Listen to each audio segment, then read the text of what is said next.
नमस्कार दोस्तों, मेरा नाम है विजय सिंह और आप देख रहे हैं हमारा यूट्यूब चैनल जिसमें हम आईटीआई और प्रतियोगी परीक्षाओं की ऑब्जेक्टिव टाइप क्वेश्चन का सलूशन कराते हैं। तो पिछले वीडियो में हमारे 25 प्रश्न कंप्लीट हो गए थे। 26वां प्रश्न बिना देरी किए स्टार्ट करते हैं। तो हमारा 26वां प्रश्न है, आपको निजी सुरक्षा उपकरण प्रदान करने के लिए उत्तरदायी है आपका मालिक। आपका जो मालिक होगा वही आपको निजी सुरक्षा प्रदान करने के लिए उत्तरदायी होगा। 27वां प्रश्न है, बोरिंग प्रक्रिया किस लिए की जाती है। बोरिंग प्रक्रिया किस लिए की जाती है, तो हमारा राइट आंसर हो जाएगा एक होल को बड़ा करने के लिए। राइट आंसर सी, एक होल को बड़ा करने के लिए हम बोरिंग प्रक्रिया करते हैं। 28वां प्रश्न है, आप एक फाइल को कैसे विशेष रूप से उल्लेखित करेंगे कि वो विशेष फाइल है। तो लंबाई के आधार पे करते ही हैं, उसके बाद आकार के आधार पे, ग्रेड के आधार पे और इनमें से सभी। तो राइट आंसर हो जाएगा इनमें से सभी।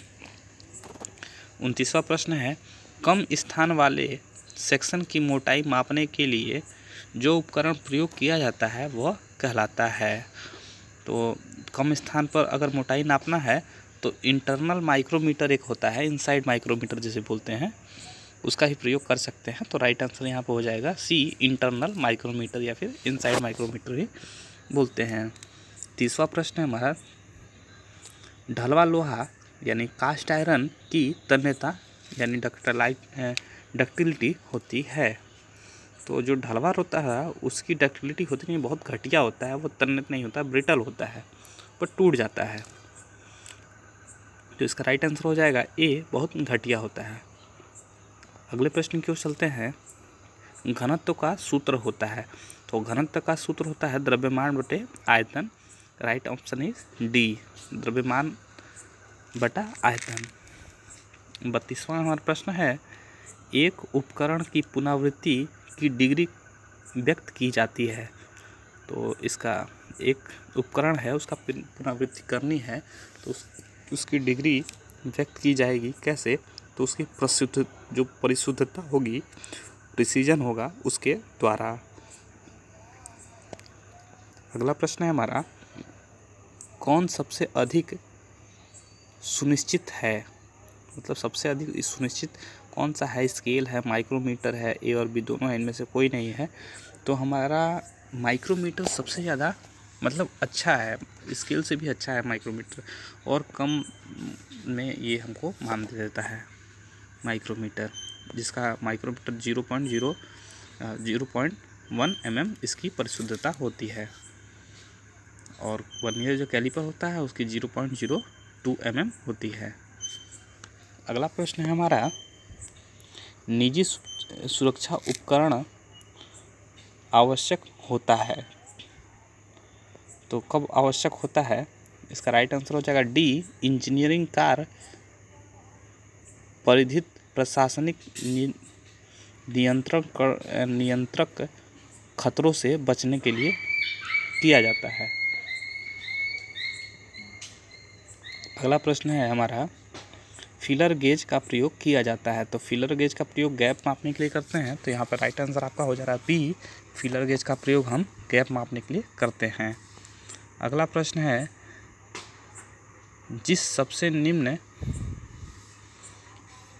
परिमाण को किसी मापन यंत्र द्वारा सही मापा जा सकता है उसे कहते हैं, तो उसको कहते हैं लिस्ट काउंट। लिस्ट काउंट यानी उसी सबसे छोटी से छोटी माप को हम लिस्ट काउंट कहते हैं। ये प्रश्न थोड़ा सा उल्टा है, तो इसमें आप समझ लीजिए, प्रश्न ऐसे पूछा जाएगा कि वह छोटी से किसी यंत्र की सबसे छोटी से छोटी माप क्या कही जाती है, तो उसे हम लिस्ट काउंट कहते हैं। 37वां प्रश्न है, डॉट पंच का कोण होता है। डॉट पंच का कोण कितना होता है, तो डॉट पंच का 60 डिग्री होता है और सेंटर पंच का हमारा 90 डिग्री होता है। तो डॉट पंच यहाँ राइट आंसर हो जा रहा है सी, 60 डिग्री,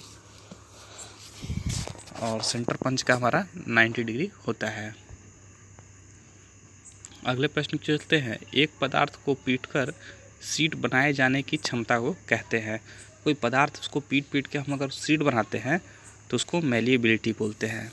तो मैलिएबिलिटी देखिए, ये डी ऑप्शन दिया हुआ है, मैलिएबिलिटी लिखा हुआ, मैलिएबिलिटी बोलते हैं। ठीक है। अगला प्रश्न है हमारा, आप एक बिंदु निर्धारित करते हैं और इसे क्या निशान लगाते हैं। तो अगर कोई आप बिंदु निर्धारित कर रहे हैं तो उसे हम प्रिंग पंच से निशान लगाते हैं। तो राइट आंसर हो जाएगा इसका डी, प्रिंग पंच। 40वां है प्रश्न हमारा, किसी धातु चादर में रिवेटिंग लगाने के लिए किसका कौन से जो हैमर होता है उसका प्रयोग किया जाता है। तो कोई रिवेट लगाना है तो बाल सी बात है कि बॉल पेन हैमर का प्रयोग करेंगे रिवेट करने के लिए। तो राइट आंसर हो जाएगा हमारा बॉल पेन हैमर। 41वां है, पीतल जैसे नरम धातु के लिए कौन सी ड्रिल का प्रयोग किया जाता है। तो हेलिक्स ड्रिल का प्रयोग किया जाता है। तो इसका सी ऑप्शन राइट हो जाएगा, निम्न हेलिक्स वाली ड्रिल। एक पदार्थ को तार के रूप में बदलने की क्षमता को क्या कहा जाता है। तो इसे हम डक्टिलिटी बोलते हैं, तन्यता। इसका राइट आंसर हो जाएगा ए, तन्यता या फिर डक्टिलिटी। अगला प्रश्न है हमारा, सोल्डरिंग में भरे वाले धातु का पॉइंट होता है, पिघलने वाले का पॉइंट होता है। मतलब सोल्डरिंग में जो धातु लगाई जाती है उस कितने डिग्री पे पिघल जाता है। तो ये 420 डिग्री के ऊपर जाता है तो ये पिघल जाता है। तो इसका राइट आंसर हो जाएगा बी, राइट आंसर 420 डिग्री के ऊपर। 44वां प्रश्न है, एंगल प्लेट बना होता है।